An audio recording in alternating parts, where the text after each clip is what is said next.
Hello there. Welcome to or welcome back to my channel, Snips by Kelly. I'm Kelly and it's time to hop. Today we're going to be creating some hidden shaker Christmas cards as part of a handmade holiday hop where 10 Stampin' Up! Demonstrators and creators have teamed up to bring you festive handmade holiday cards each week throughout the month of October.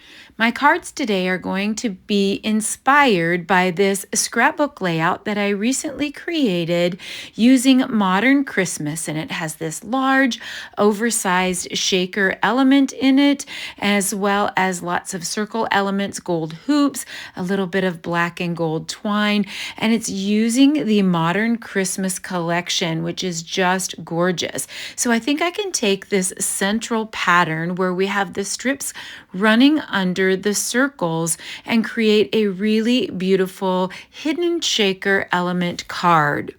I've often created scrapbook layouts using card pattern inspiration, so why not cards from scrapbook inspiration? So we're going to use a standard 4 1/4 by 5 1/2 card base, which is going to have a landscape orientation. I've cut that out of basic black, and then we'll have a 4 by 5 1/4 willow white and some smaller strips that we'll talk about here in just a minute. So in the Modern Christmas or Ornamental Christmas Stampin' Die bundle, there are trees and circles and all kinds of fun elements. And there's a 3-inch circle die. We're also going to be using some of the gold hoops that come with the Modern Christmas collection. They're flat on each side and rounded so that they're easy enough to adhere to things. They're very lightweight, much more lightweight than I originally thought. So I'm thinking that we can use this 3-inch circle, cut out the circle from the card base, and then use some small strips of the designer series paper and cardstock. So I have a 3/4 by 1 1/2 inch piece, 2 of those of the striped DSP, and then 1/2 by 1 1/2 of the basic black cardstock. We're going to line that up about 1 1/8 or 1 1/4 inches up on the top of the card. Left and right. So I'm just trying to get that centered. I do end up landing on 1 1/4, and we'll adhere those down, and then we'll take this over to the die cutter and cut that circle right out of the middle. We're going to create a shaker element by adding acetate to the underside of this willow white piece, and then we'll also cut a circle into the black, the basic black base, and we'll create that shaker in between so that when you flip open the card, there's a hidden shaker element underneath. Now the shaker element isn't going to show from the front, and that's what I think is going to be fun about this. Normally all the wow is on the outside of the card, and we're going to have plenty of wow on the outside of the card, but I think it will be fun when you open up the inside of the card and there's that little element of surprise inside that you wouldn't have expected. So we're going to take that over to the die cutter and use the die that comes from Ornamental Christmas and cut that out. Then we'll line that back up on the base. Now, if you stay tuned to the end, I'm going to show you a couple variations of this card and how I made it easier on the second and third trial by cutting the white and the black at the same time. The circle die actually cuts through both pieces. So I'm lining this up, lining up the die. We'll run that through the die cutter, and then the circles will line up perfectly so we can create that shaker element underneath. So I have 2 pieces of window sheet or acetate, 3 1/2 by 3 1/2. I made it a little bigger than it needed to be, so it gives me a lot to work with, so that when I add the liquid glue on the outside, I have plenty to adhere to, and that way it gives me a little bit of space to not have the glue so close to the edge that it squishes into the center of the circle. And I end up thinking that I get a little bit on here, and I actually don't. It's just the way that it looks in the light. So then you can add your acetate to the top of the black card base. So you're going to sandwich the back acetate from the back of the front white piece and the front of the back base piece, so that you're just sandwiching those. And then on the interior of the card, you won't see that acetate. That acetate will be covered up. So now we're going to add some of the trees from the Ornamental Christmas using a little bit of gold foil paper and some of those pattern papers. I do think that I'm going to use 4 trees, and it ends up looking a little too crowded. So I'm actually putting the trees together facing forward, but we're going to adhere those together and flip those the opposite way, because we're actually working on the interior of the card. And so when we flip up the front part of the card, the trees will need to be upside down so that they're right side up. I don't always have a lot of 3D sense, so sometimes I have to actually lay it in place and make sure that when I flip up the card, it works. So I have those organized in the way that I like them, and I've adhered them together. So now on the front of the black base, on the front of the acetate, I'm going to adhere those trees upside down so that you'll be able to see those right side up. We're going to add some gold loose sequins in between the shakers, but first what we're going to do is put together the ring. So I found that the rings are lightweight, and when I first saw the rings with this collection, I thought, oh, I think they're going to be too heavy to work with. I don't know if I want that heavy of an element on my scrapbook pages and my cards, and they're super lightweight. They actually go on really well. They adhere really well just with regular green glue. So I'm going to add that to a flat side of one of the rings, and then we're going to press that down into the Designer Series paper. I'm going to make sure to wipe around that. I don't want any of that pretty gold to have any adhesive on it. If you're careful, you won't even have to wipe. So now when we adhere the front piece that we've prepared, it's going to create that shaker that sandwiches in the middle. So you're actually sandwiching that shaker in the middle between the top element and the base element, and you're still going to have that flip up element.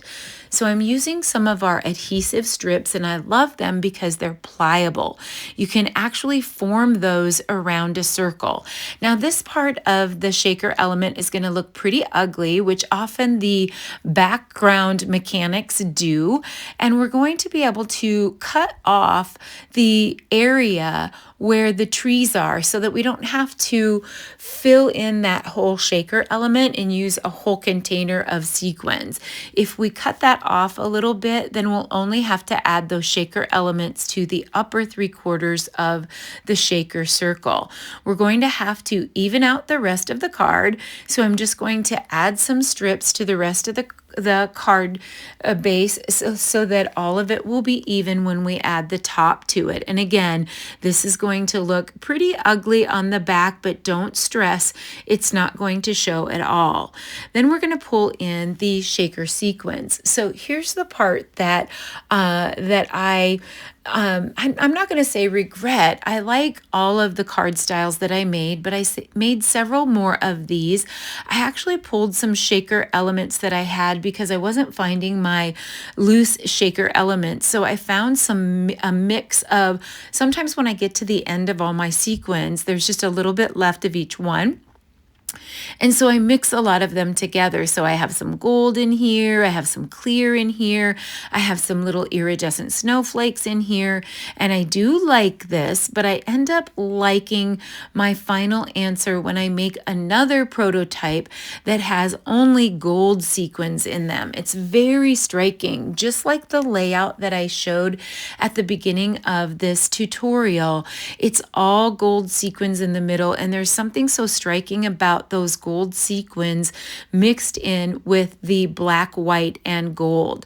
So what I'm going to do here is I'm covering up that whole shaker element that sees through the top, and this is going to be our decorative front. That's why it becomes a hidden shaker element and a little bit of an element of surprise. Now, I didn't mention it, but these circles are 4-inch circles, and then the rings from the Modern Christmas Sweet Collection fit perfectly in there. So now I've cut a 2-inch circle punch of the gold foil and an additional 2-inch circle punch, punching out the patterns. There's so many trees on one sheet of designer series paper. You can get lots of 2-inch circles. Now I've kept the gold foil circle flush, and I'm popping up the tree circle.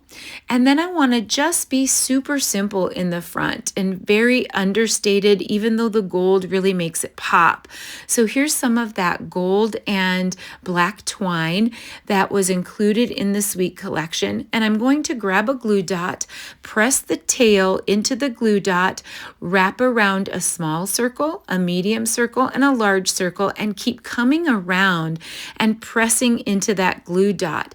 It helps you make twine loops super easily so you're not frustrated, and you have that that glue dot at the end that you can simply roll, and then you can make that into a movable little circular piece of twine, and then you'll be able to use a piercing tool or a scissor, and you'll be able to stick that underneath or tuck that underneath just about anywhere super quickly and easily without struggling with bits of the twine coming out over the sides. So I like that so far, and I think that's a gorgeous front, but kind of understated when you consider there's a secret hidden shaker on the inside. So we're going to have a second 4 by 5 1/4 willow white piece for the sentiment area, and you can decorate this area as little or as much as you like, but now you can see that we're really mirroring a lot of that layout. Now I don't want that circle to be plain. I love the stitch circle that I grabbed on the Cricut for the layout, so I'm going to repeat that, but I think it will be really pretty if it's in gold foil. So I just made a smaller version, and I'll link that in the description if you want to use that same stitched circle. And I'm going to use a little bit of Memento black ink and add that to my sentiment that comes right out of the Ornamental Christmas Stamp and Die bundle. And then we'll add that to the base. We'll add the gold ring to the top. So on the additional cards, I was thinking to myself, maybe I want a white background. Definitely I want to try only gold sequins, but I do want to add a little bling to the front because no card is complete without the bling. I've chosen to add a new set of bling that we have called Flower Accents, and it's such a bright gold that I thought it fit perfectly with this. So now you can see those shaker elements on the inside, but you don't suspect when you look at the outside that there is the shaker element on the interior. So let's take a look at some alternatives. Here's my original where I have white and clear and gold shaker elements. Then I actually did one where I have the gold sequins only, which I think is really striking. Then I decide to add a white back to the third style with only the gold elements. So you decide which one you like the best. They all create beautiful hidden shaker elements, and I really love them. And I love that they were inspired by a scrapbook layout. I hope that you enjoyed those and that you'll check out every one of the other videos linked in the playlist in this description. We have 10 Stampin' Up! Demonstrators creating their take on Christmas cards this month. During the Handmade Holiday Hop, 10 Stampin' Up! Demonstrators will give you a total of 20 step-by-step tutorials packed with inspiration, tips, and fresh holiday card making ideas every Tuesday and Friday in October. So be sure to check out all of the other artists in the link in the description of this video. I hope you'll hit like, subscribe, the notifications bell, and come back soon for more.